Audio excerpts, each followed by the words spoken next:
तो फ्रेंड्स, आज की डेट है अक्टूबर 8 2023। आज से आपको प्रीलिम देना होगा, तो आपके पास सिर्फ 209 डेज बचे हैं। देखते हैं आज के द हिंदू में क्या है। संडे स्पेशल एडिशन है।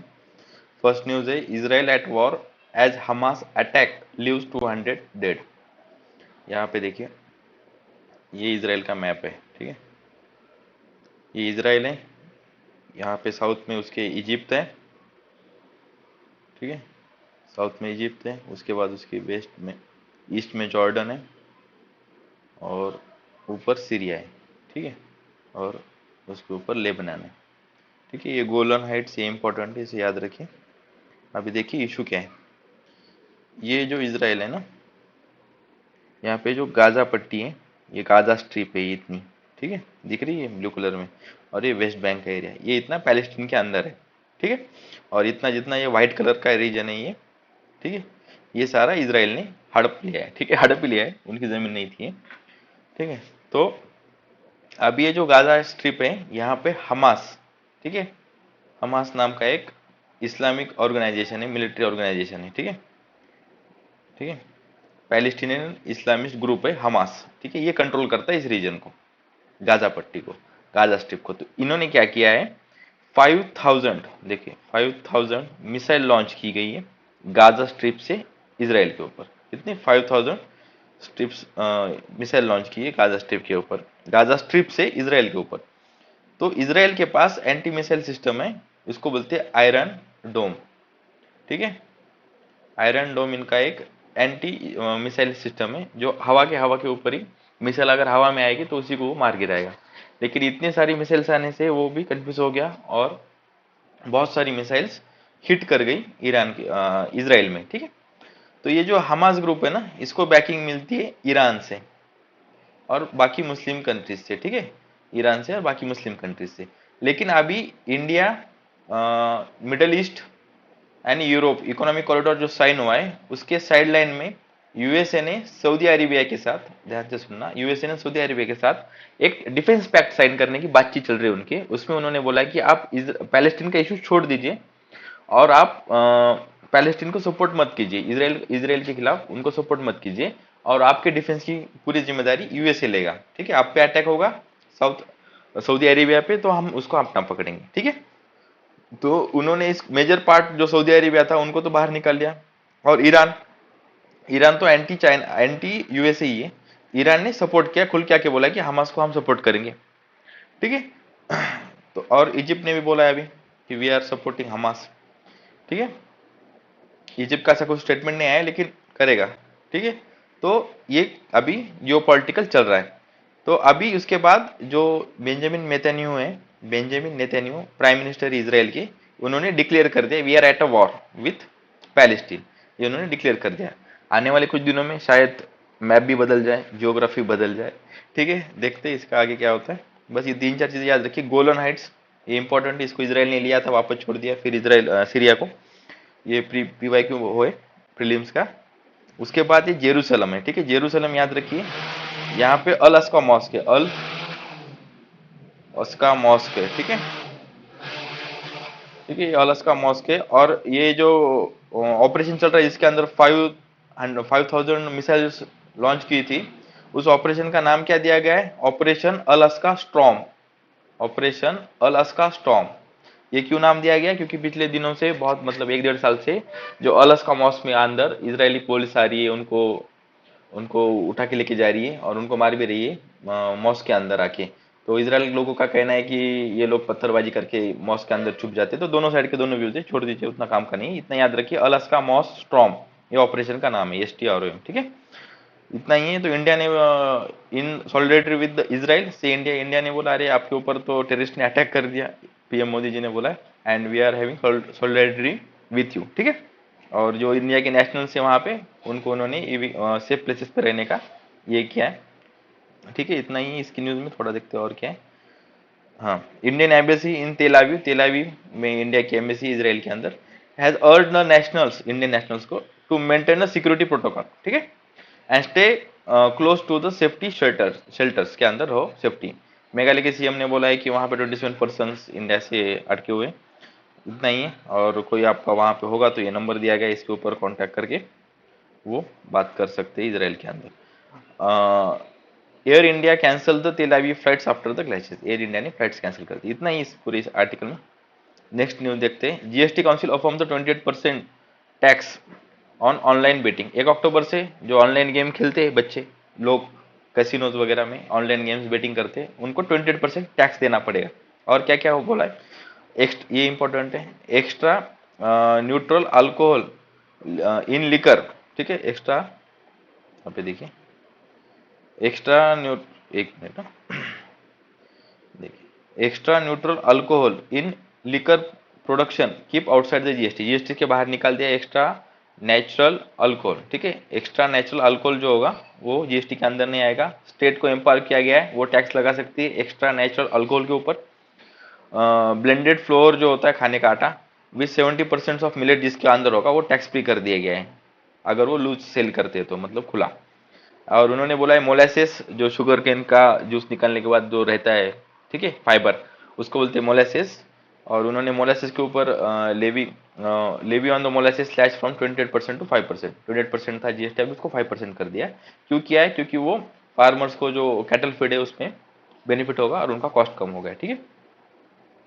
उसके बाद इतना ही इस न्यूज़ में। और वही है, कसिनो हॉर्स रेसिंग पे 1 अक्टूबर से ऑनलाइन गेम्स पे 28% ये लगेगा, ठीक है। और उसने यहाँ पे एक इम्पोर्टेंट है, जीएसटी कंपनसेशन सेस।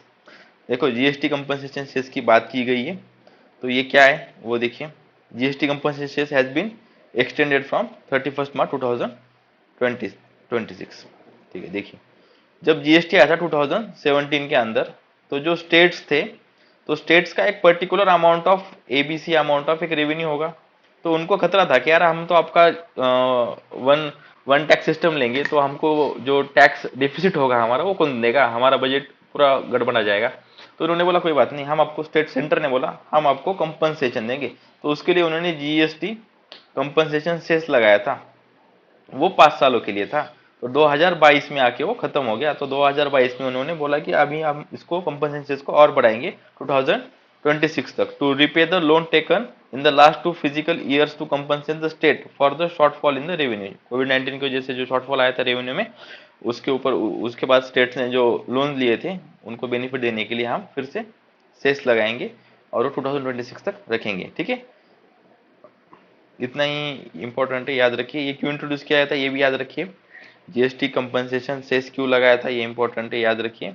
इसलिए लगाया था टू कंपनसेट द स्टेट्स, किसको, स्टेट्स को कंपनसेट करना, for the losses of revenue arising from the implementation of GST, ठीक है। और इसको 2026 तक ये किया गया, इतना ही है। उसके बाद फर्स्ट पेज पे इतना ही है, ठीक है। हाँ, Karnataka caste census caste survey, ठीक है, सेंसस नहीं होता, caste survey report to be submitted soon, CM ने ये बोला है। कर्नाटक गवर्नमेंट ने बोला है कि हम कास्ट सेंसस करेंगे, राजस्थान गवर्नमेंट ने बोला है कि हम कास्ट सेंसस करेंगे। ये सब कुछ क्यों हो रहा है, क्योंकि बिहार ने कास्ट सेंसस कंडक्ट किया है, तो उसके ऊपर सब स्टेट्स में ये मांग चल रही है, मतलब अभी, कि आप जितने कास्ट है उसको उतना रिजर्वेशन मतलब दे दीजिए आप, अगर ओबीसी जितना परसेंट है उतने परसेंट उनकी पॉपुलेशन, उतना परसेंट उनको रिजर्वेशन, एससी एसटी जितना परसेंट है उनका छोड़ के बाकी के जो कास्ट है उनको भी रिजर्वेशन दे देना चाहिए उनके पॉपुलेशन के हिसाब से। यही न्यूज़ है, बाकी कुछ भी नहीं। इंडिया स्टैंड्स इन सॉलिड, ये हो गया अपना। उसके बाद भूटान चाइना बहुत इंपॉर्टेंट इशू है, देखिए भूटान चाइना का बॉर्डर का इशू है और वो सॉल्व करने के लिए बातचीत चल रही है अभी। तो इसको समझने के लिए आपको 2017 में जाना पड़ेगा। 2017 में डोकलाम इशू हुआ, यहाँ पे है डोकलाम, ठीक है, ये जो रेड मार्क कर रहा हूँ मैं, यहाँ पे है डोकलाम। और ये प्लेटू नेपाल का भूटान का पार्ट है, ठीक है, भूटान का पार्ट है, लेकिन क्लेम्ड बाय चाइना, यही करता है चाइना, चाइना ने बोला हमारा है। तो अभी टॉक चल रही है इनके ऊपर। 2017 में स्टैंड ऑफ हुआ था, यहाँ पे इंडियन आर्मी आ गई थी क्योंकि यहाँ पे चाइनीज इंक्रोचमेंट हो रहा था, और इंडियन आर्मी ने बोला हम नहीं हटेंगे, और यहाँ से चाइनीज फोर्स निकल गई, ठीक है। ये याद रखिए, इंपॉर्टेंट है। 2017 में डोकलाम क्राइसिस हुए थे, डोकलाम इशू हुआ था, ठीक है। तो अभी क्या चल रहा है, अभी अभी भूटान क्या बोल रहा है, भूटान ने ये बोला है कि अभी हम ये डोकलाम एक्सचेंज करेंगे चाइना के साथ, ठीक है, ये डोकलाम चाइना को दे देंगे, ठीक है। अब ये डोकलाम चाइना को देने से इंडिया को इशू क्या है, यहाँ पे देखिए, ये इंडिया है, ठीक है, व्हाइट कलर वाला, और ये बांग्लादेश है, ये नेपाल है, ये भूटान है, ठीक है। अभी यहाँ पे ना एक स्ट्रेच है, सिलीगुड़ी कॉरिडोर बोलते हैं इसको, सिलीगुड़ी कॉरिडोर, ठीक है, सिलीगुड़ी कॉरिडोर है। इसका ना पूरा लेंथ, ये मतलब इसका ऐसा लेंथ, ये 200 किलोमीटर है, और इसका विड्थ कितना है, 20 to 60 किलोमीटर। इंपॉर्टेंट है, याद रखिए इसको, ठीक है। तो यहाँ पे अगर चाइना का डोकलाम पे प्रेजेंस होगा तो यहाँ से मिसाइल यहाँ पे बम्बार्ड की जा सकती है। इन केस अगर ये सिलीगुड़ी कॉरिडोर, जिसको चिकन ने कॉरिडोर भी बोला, ये बंद हो जाता है तो इंडिया का नॉर्थ ईस्टर्न स्टेट से कनेक्शन टूट जाता है, ठीक है। तो इंडिया का नॉर्थ ईस्टर्न स्टेट से कनेक्शन करने के लिए सिंगल यही एक लैंड रूट है इंडिया के अंदर से, तो बांग्लादेश से जा सकते हैं अपन ठीक है। तो ये इंपॉर्टेंट है। तो अभी इंटरव्यू हुआ है, देखते हैं। भूटान के जो प्राइम मिनिस्टर, उन्होंने बोला है कि अभी 3 राउंड्स ऑफ टॉक होंगे, उसके अंदर वो डिसाइड करेंगे क्या देना है क्या नहीं देना है। 3 स्टेप, देखो, 3 step road map will be completely demarcate their boundaries. हम दोनों की जो चाइना और भूटान की बाउंड्री है वो 3 टॉक के अंदर खत्म हो जाएगी। भूटान के प्राइम मिनिस्टर ने ये बोला है, नाम याद रखने की जरूरत नहीं इनका, ठीक है उसके बाद उन्होंने ये भी बोला है कि आपके इंडिया के साथ अच्छे रिलेशन है। उन्होंने बोला ठीक है, लेकिन हर बात इंडिया की तरफ से नहीं सोच सकते, नेशनल इंटरेस्ट भी इंपॉर्टेंट होते हैं। इसमें बाकी कुछ भी नहीं है, जो मैंने बताया उतना ही है। और इसमें एक्सचेंज होगा, नॉर्दर्न भूटान का कुछ पार्ट उनको मिलेगा चाइना की तरफ से। ये जो नॉर्दर्न भूटान है, यहाँ का कुछ पार्ट चाइना उनको देंगे और यहाँ का पार्ट वो उनको देंगे, नुकसान अपना है, ठीक है। उसके बाद एमपी के, मध्य प्रदेश के अंदर भी कास्ट सेंसस होगा, सुरजेवाला, ठीक है, इन्होंने बोला है, कांग्रेस के स्पोक्स पर्सन से उन्होंने बोला है कि हम कास्ट सेंसस करेंगे, कास्ट सर्वे करेंगे, ठीक है। उसके बाद ISRO plans Gaganyaan unmanned flight test gearing for about mission, ठीक है। देखो क्या है गगनयान। गगनयान मिशन क्या है, गगनयान मिशन ये है कि 2022 में इंडिया 75 ईयर्स उसका कंप्लीट करेगा। तो ये बोला गया था कि अपन चांद के ऊपर we will send manned mission, बंदे जाएंगे अपने एस्ट्रोनॉट्स, चांद के ऊपर उतरेंगे। लेकिन ऐसा हुआ नहीं, कोविड-19 आया तो डिले हो गई मिशन। तो इसके अंदर 3 मिशन थे, 2 मिशन अनमैन्ड हो गए, स्पेसक्राफ्ट अनमैन्ड होके आएंगे, और जो थर्ड होगा उसके अंदर पहले बोले थे 3 मैन्स जाएंगे, ठीक है, 3 लोग जाएंगे, उसके अंदर एक महिला होगी। अभी बोल रहे 4 लोग जाएंगे, ठीक है, उनकी ट्रेनिंग चालू है। बस इतना इस न्यूज में, बाकी कुछ भी नहीं है। अगर इंडिया ने मैंड लैंडिंग कर दी, आदमी उतार दिया, या फिर एस्ट्रोनॉट्स उतार दिया अपने लैंड चांद पे, ठीक है, मून के ऊपर, तो India will be the fourth country, किनके बाद, यूएसए, रशिया, चाइना के बाद, ठीक है। ये 3 ही कंट्री है जिनके लोग जाके आ गए चांद के ऊपर, ठीक है। उसके बाद Ganga Ghaghara basin canals post threat to the dolphins study, एक स्टडी आई है जिन्होंने बोला है कि गंगा घाघरा, ये 2 रिवर्स है, इनके बेसिन के अंदर जो कैनल्स एस्टेब्लिश किए गए, इनमैकमेंट्स, उनकी वजह से डॉल्फिन्स को ये हो रहा है। इन्होंने बोला है कि 19 गैंगेटिक रिवर डॉल्फिन्स को हमने रेस्क्यू किया है, और उन्होंने बोला है कि डैम्स एंड बैरियर्स जो अफेक्ट सेवरली अफेक्ट करते, affect the habitation as the dolphins, dolphins के मूवमेंट को अफेक्ट करते, ठीक है। और उन्होंने बोला है कि उनको रिस्क है इंजुरी और डेथ भी हो सकती है। उसके अंदर मल्टीपल फैक्टर्स, उन्होंने बोला है कि रैपिडली रिसीडिंग वाटर, कम हो जाता है वाटर का ये, उसके उसके वजह से उनको हार्ट स्ट्रोक भी आ सकता है, नहीं, हीट स्ट्रोक, पार्डन, अगर गर्मी बढ़ जाती है, पानी गर्म हो जाता है तो ज़्यादा नीचे नहीं जा सकते, ठीक है, तो हीट स्ट्रोक भी आ सकता है। और उसके बाद ह्यूमन इंटरफेरेंसेस, कोई मछली पकड़ेगा, कुछ करेगा कैनल के ऊपर, ठीक है। ये तो गैंगीज गंगा रिवर डॉल्फिन जो है ना, वो शेड्यूल 1 में आता है, Indian wild life protection act 1972 के अंदर, ठीक है। और वो अपेंडिक्स 1 में आता है, convention on international trade in endangered species, मतलब साइट्स के अंदर वो अपेंडिक्स 1 में आता है। और अपेंडिक्स 1 में किसके आता है, कन्वेंशन ऑन माइग्रेटरी स्पीसीज के अंदर आता है। और ये नेशनल एक्वेटिक एनिमल है इंडिया का, और ये एंडेंजर्ड है आईयूसीएन के रेड लिस्ट के हिसाब से, ठीक है। और ये जो गैंगेटिक डॉल्फिन्स होते हैं, ये सोशल नहीं होते, not known to be gregarious, वो ज़्यादा सोशल नहीं होते, यही बात इंपॉर्टेंट रखिए, ये पॉइंट इंपॉर्टेंट है, ज़्यादा सोशल नहीं होते वो, ठीक है। उसके बाद साइंस में देखते हैं, improvement in the capability of pig organs for transplantation, कुछ भी नहीं है इस आर्टिकल में। इन्होंने ये बोला है, पिग के अंदर इन्होंने एक किडनी इम्प्लांट की, ठीक है, पिग की किडनी निकाली, फिर वो किडनी को उन्होंने ग्राफ्ट किया, मतलब उसको काटा, मतलब उसको ऑपरेशन किया, और उसके अंदर कुछ जीन बदल दिए। 3 टाइप के जीन थे जो ह्यूमन ह्यूमन को अफेक्ट करते थे, और वो उसको उन्होंने इम्प्लांट कर दिया एक नॉन ह्यूमन प्रीमेट्स के अंदर, ठीक है, मतलब जो अपने लिनेज में नहीं थे लेकिन वो प्रीमेट्स थे अपने, जैसे कि चिंपांजी वगैरह, उसके अंदर उन्होंने इसको इंसर्ट किया, और वो बंदा, वो चिंपांजी, वो जो प्रीमेट्स है, वो 2 ईयर तक जिंदा रहा, ठीक है। अभी इसके हिसाब से पूरा ये रेस चालू हो गया कि अभी किडनी यूज कर सकते हैं, we can use the pigs kidney, pigs के अंदर पिग्स के अंदर की किडनी अपन ये कर सकते। तो इसके अंदर बहुत सारे इथिकल इश्यूज रेज होते हैं कि आप पिग्स को हार्वेस्ट करेंगे खेती के जैसा, फिर उनको संभालेंगे खाली उनकी किडनी यूज करने के लिए, ठीक है, ये सारे इशू होते हैं। देखते हैं आर्टिकल में क्या, ये थोड़ा इंपॉर्टेंट है, इसको थोड़ा ध्यान से देखिए। Design and successful transplantation of kidney graft from genetically modified pig, ठीक है, जेनेटिकली मॉडिफाइड पिग से किडनी निकाली इनटू नॉन ह्यूमन प्रीमेट्स, ठीक है, ये कर दिया उन्होंने। Modifying the pig genome to remove the antigen coding genes, add human genes and eliminate pig virus. पहले क्या किया इन्होंने, इन्होंने पहले पिग के अंदर के एंटीजन जो जीन्स थे उनको निकाल दिया, एंटीजन कोडिंग जीन्स, जैसे कि कोई फॉरेन बॉडी आएगी तो एंटीजन एक्टिव होते हैं किसी बॉडी के, अपने बॉडी के अंदर, तो उसके उन्होंने किडनी के जीन्स निकाल लिए, वो बात की एंटीजन के। उसके बाद उन्होंने उस किडनी के अंदर ह्यूमन जीन्स डाल दिए कि वो अडेप्ट कर सके ह्यूमन के साथ। उसके बाद उन्होंने पिग जो वायरस थे उसके अंदर के, किडनी के अंदर उस पिग के, वो वायरस निकाल दे, खत्म कर दी। Result in long term survival of a monkey recipient, जो मंकी का डाला था वो ज्यादा दिन बच पाया, अप टू द 2 years, ठीक है। द प्री क्लिनिकल वर्क्स में move the field a step closer to the clinical testing of genetic modified pigs kidney for human transplantation, वही मैंने बोला। तो ये एनिमल से ह्यूमन के अंदर जो ट्रांसप्लांट करते हैं उसको बोलते हैं जीनो ट्रांसप्लांटेशन, ये इतना याद रखिए। ये ट्रांसप्लांटेशन से बहुत इशू भी है।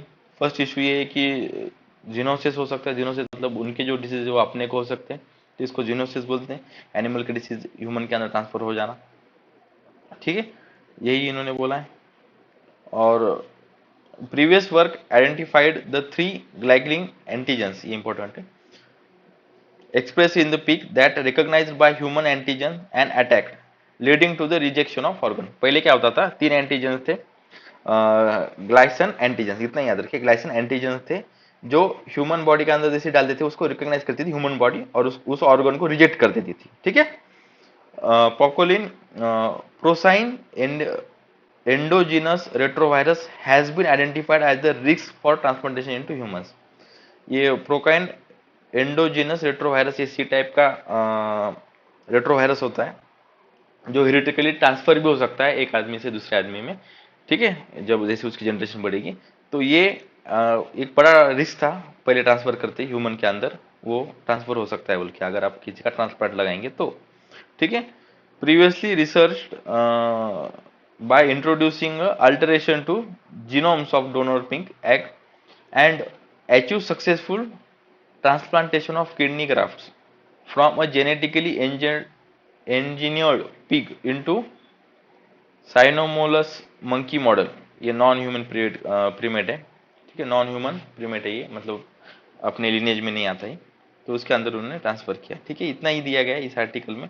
और उन्होंने ये भी बोला है, this result show that the pre clinical study of a renal xenotransplantation could be successfully conducted in non-human primates, okay, non-human primates में सक्सेसफुल हो गया, and bringing us close to the clinical trials of genetically endangered, ठीक है। तो अपने को वो अभी क्लिनिकल ट्रायल पे ला रहा है, पहले तो प्री क्लिनिकल हो गया, अभी क्लिनिकल ट्रायल पे ये अपने को ला के रखा है इन्होंने, इतना इन्होंने बोला है, ठीक है। उसके बाद उसके बाद नेक्स्ट आर्टिकल है, how the plastic affects our life. इन्होंने कुछ नहीं दिया, इन्होंने थोड़ा डाटा दिया, इन्होंने बोला है कि कितना प्लास्टिक अपन प्रोड्यूस करते हैं। यूएनईपी ने बोला है कि एवरी डे, जो हर दिन, every day equivalent of 200 garbage trucks full of plastics we dump into the world's ocean rivers and lake, ये इन्होंने बोला है। और every year 29 to 23 million tons of plastic waste leaked into the aquatic ecosystem polluting lakes rivers and seas. Basic data है, इसको कुछ explain करने की जरूरत नहीं। The plastic pollution can alter the habitation and natural processes reducing the ecosystem ability to adopt the climate change. ये पानी के अंदर जाने की वजह से वहाँ के जो इकोसिस्टम में एनिमल्स रहते हैं उनको अडॉप्ट नहीं कर पाते हो इकोसिस्टम से, directly affecting the millions of people livelihoods food production, ठीक है। कैपेबिलिटीज ऑफ सोशल वेलबींग, ये इन्होंने बोला। बहुत कम जो प्लास्टिक होता है वो रिसाइकल होकर वेस्ट टू एनर्जी में काम आता है, ठीक है। और उन्होंने बोला the green house gases emitted by the plastic affect the global temperature, सही है, कॉस्टिंग ओवर $300 बिलियन एनुअली। उस प्लास्टिक की वजह से जो ग्रीन हाउस होता है वो अपने को $300 बिलियन का एनुअली अफेक्ट करता है। यहाँ पे एक आर्टिकल है, इन्होंने बोला है कि इन्होंने 6 टेस्ट जो खाते खाना उसके टेस्ट उन्होंने 6 टाइप की ढूंढ के निकाली। जापान के साइंटिस्ट, इनका नाम है किकू ने इडू, क्या, ठीक है किकू ने इडू का, विद ड्यू रिस्पेक्ट। और इन्होंने 6 टेस्ट 1990s में निकाली थी, अभी साइंटिस्ट ने उसको एनालाइज किया है। और एक बात यहाँ पे इंपॉर्टेंट है कि जो सोर टेस्ट होती है वो डिटेक्ट करने के लिए एक प्रोटीन होता है, उसकी वजह से we can taste the sour taste, ठीक है। OTOP1, ठीक है, OTOP1 ये प्रोटीन का नाम है, protein responsible for detecting the sour test, क्या नाम है उसका, OTOP1, इतना ही याद रखिए। उसके बाद यहाँ पे मलेरिया से रिगार्डिंग एक वैक्सीन आई है जिसका नाम है R21 और मैट्रिक्सियम, उसके रिगार्डिंग आर्टिकल है। उन्होंने बोला है कि vaccine develop by the university of Oxford, manufactured by serum institute of India, fraud होता है ऐसा कुछ सुन के, इंडिया के अंदर मैन्युफैक्चर हुई vaccine, has been recommended but not be pre qualified by WHO on October 2 को इन्होंने रिकमेंड किया इसको, बट प्री क्वालिफाई नहीं है, ठीक है। 3 कंट्रीज इन नाइजीरिया, गाना एंड बुर्किना फासो, इन्होंने अप्रूव कर दिया वैक्सीन को, वैक्सीन देने के लिए बच्चों में, जो बच्चे लेस देन 36 मंथ है उनके अंदर, ठीक है। The participant receive the 3 vaccine dose, 3 vaccine dose होंगे 4 वीक्स अपार्ट, 4 4 वीक के बाद, and a dose shot at the end of 12 months, एक बूस्टर शॉट होगा 12 महीने के बाद में, ठीक है, ठीक है ना। 3 3 शॉट हो गए 4 4 महीने के गैप के बाद, तो वो 1 साल हो गया, उसके बाद एक बूस्टर शॉट होगा, ठीक है। Primary vaccine carry out prior to the malaria season, malaria season से पहले इसको दिया जाएगा, where it is a seasonal और any time in the year where the malaria is perennial, जहाँ हर साल मतलब 12 महीने मलेरिया रहेगा वहाँ तो दे दिया जाएगा, और जहाँ पे सीजनल मलेरिया आता है बारिश के टाइम पहले वगैरह तो तब दिया जाएगा, ये उन्होंने बोला है। और the vaccine efficiency at end of 1 year in the children 3 to 36 months was 75, ठीक है। ये इन्होंने उसकी इफिशियंसी बोला है 3 to 36 मंथ के बच्चे के अंदर 75% कारगर है, जहाँ पे सीजनल मलेरिया आउटब्रेक होता है, और जहाँ पे पेरिनियल है मतलब 12 महीने रहता है वहाँ पे 68% कारगर है, मतलब इफेक्टिव है। In age between the children aged between 5 to 17 months who were likely to die due to the severe malaria, the vaccine effectively was higher, ठीक है। इनके अंदर वो ज़्यादा काम कर रही है, 79% मलेरिया सीजनल के अंदर, 75 पेरिनियल के अंदर, कुछ नहीं, इतना याद रखिए, इतना डाटा याद रखने की जरूरत नहीं, ये काम कर रही है। उसके बाद ये याद रखिए the vaccine efficiency was well maintain to 18 months with a single booster dose given to 12 months after the primary series, ठीक है। इन 2021 there were 247 million malaria cases in worldwide and 6 lakh 19,000 death, ये इंपॉर्टेंट डाटा है, ये data important, इस पे याद रखिए, ठीक है। उसके बाद साइंस पेज पे इतना ही था, ठीक है। आगे चलते, अब आगे में ये FAQ है, ठीक है। देखो सिग्निफिकेंस ऑफ क्वांटम डॉट्स, ठीक है, टेक्नोलॉजी। देखो क्वांटम डॉट्स के लिए इनको नोबेल प्राइज दिया गया है 3 लोगों को, इन्होंने क्वांटम डॉट्स ढूंढ के निकाले, ये इनके नाम है। फर्स्ट है लेक्सी इकीमो, और फिर ब्रूस, और उसके बाद भवेंडी, ठीक है। इनको 2023 का केमिस्ट्री के लिए प्राइज दिया है क्योंकि उन्होंने क्वांटम डॉट्स ढूंढे। क्वांटम डॉट्स क्या होते हैं, is really a small assembly of atoms just a few thousand around a few nanometer width, ठीक है। इसके अंदर जो इलेक्ट्रॉन्स होते हैं उनको मूव करने के लिए जगह नहीं रहती, इसलिए वो फ्रीकी इफेक्ट दिखाते हैं ऑफ क्वांटम मैकेनिक्स का। और इस एटम को, क्वांटम डॉट्स को भी अपन आर्टिफिशियल एटम्स ही बोलते हैं, क्योंकि उनका जो behaviour, because the atom as whole behave like atom in some substances, क्योंकि जो एक सब्सटेंस बनेगा क्वांटम डॉट का तो वो एक एटम के जैसा बिहेव करेगा, नॉट उसके अंदर हर एक एटम अलग अलग बिहेव करेगा, ठीक है। वो एक सब्सटेंस ही एटम के जैसा बिहेव करेगा, इसके उसको बोलते हैं आर्टिफिशियल एटम, इंपॉर्टेंट है, याद रखिए।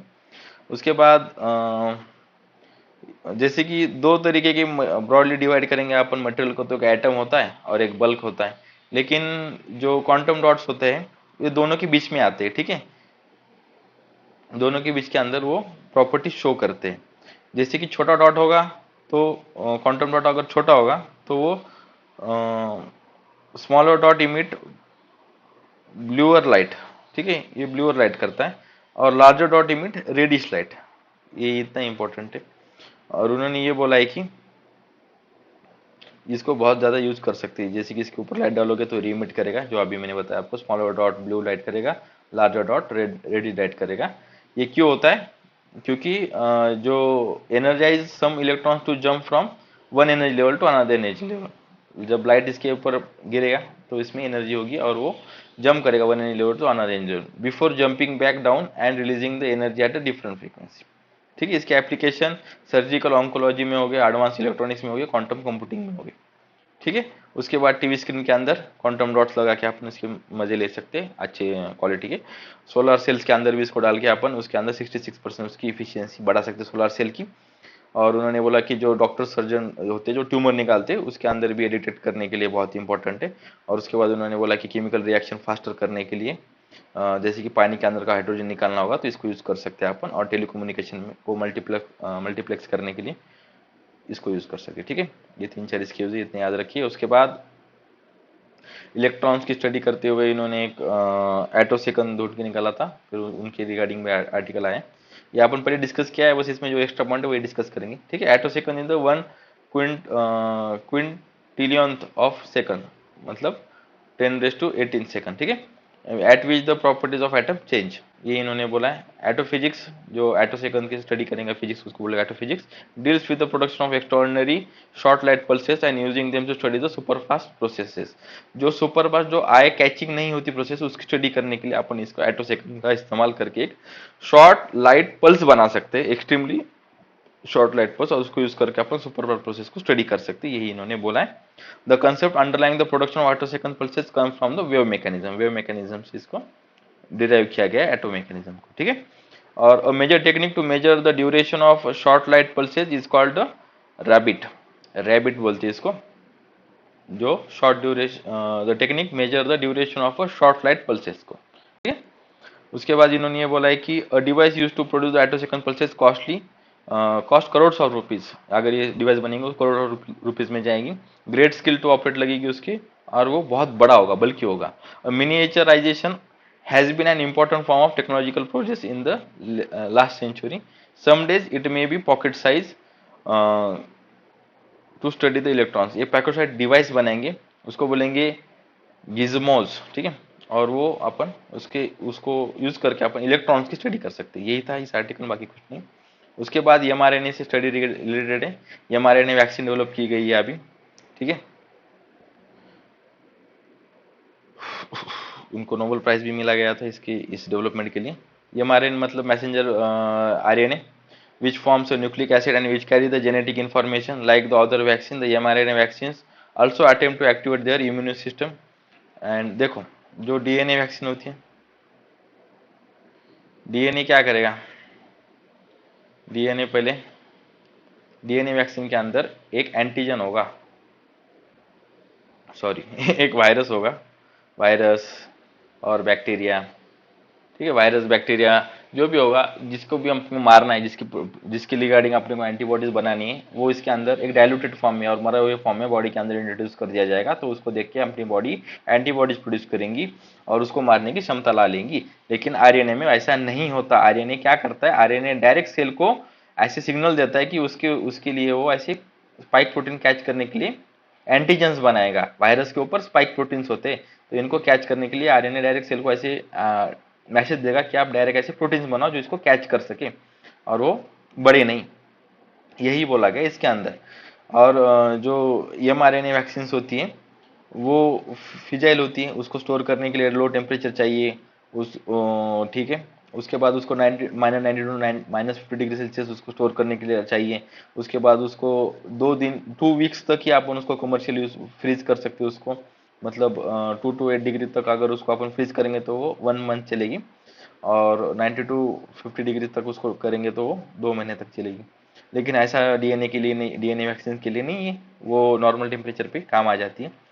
ठीक है, और इसके अंदर उन्होंने ये बोला है कि कोविड-19 के लिए ये हमारे नई वैक्सीन बनाई गई थी, मॉडर्ना, फिजर, ये पुणे बेस्ड जीनोमिक बायोफार्मास्यूटिकल्स इन्होंने। ठीक है, इतना ही इसके अंदर, बाकी कुछ भी नहीं है। पढ़ना हो तो पढ़ लीजिए, लेकिन नहीं है कुछ भी। ठीक है, दो तीन चीजें याद रखिए। ठीक है, a woman who shocks the clergy, ये नरगिस मोहम्मदी है, इनको नोबेल पीस प्राइज मिला गया 2023 का। इनके बारे में एक इंफॉर्मेशन है कि in when she was in college she को फाउंडेड द ऑर्गेनाइजेशन कॉल्ड तशका कोकी। यहाँ पे देखिए तशका कोकी, तशका कोल दानिशोई रस रशन गरन। ठीक है, इल्यूमिनेटिंग द स्टूडेंट ग्रुप, ये इन्होंने ऑर्गेनाइजेशन बनाई थी। And she joined the centre for defence of human rights that was को फाउंडेड बाय, ये centre for defence of human rights किसको बनाया था, ये इंपॉर्टेंट नाम है, शिरीन इबादी। ये शिरीन इबादी को 2003 में नोबेल पीस प्राइज मिला गया था, ईरान के अंदर ही। ठीक है, और ये renowned human campaigner, human rights campaigner है। इतना याद रखिए, इनका नाम शिरीन इबादी। इनके बारे में अपन आर्टिकल कल डिटेल से डिस्कस किया, डिस्कस करने की जरूरत नहीं। उसके बाद UN war, United Nation warn the Pakistan against the deporting Afghan forcefully. United Nation ने बोला अफगानिस्तान के अंदर, अफगानिस्तान के जो माइग्रेंट्स पाकिस्तान के अंदर है उनको आप इविक्ट करने की बोल रहे हो 1 नवंबर के अंदर, लेकिन उनके स्टेट के अंदर ही बहुत क्राइसिस चालू है, इसलिए वो आपके स्टेट में आए हैं। तो आप उनको ऐसा मत कीजिए, उनको इविक्ट मत कीजिए। Afghanistan run by Taliban is facing humanitarian crisis particularly by the womens and girls, United Nation यही बोला है। देखते हैं क्या करता है अब पाकिस्तान। इतना ही है। इसका पीडीएफ चाहिए तो आप टेलीग्राम पे सर्च कर सकते हैं, स्वैग यूपीएससी ओनली बोल के, नहीं तो आपको डिस्क्रिप्शन में लिंक मिल जाएगा। Thank you.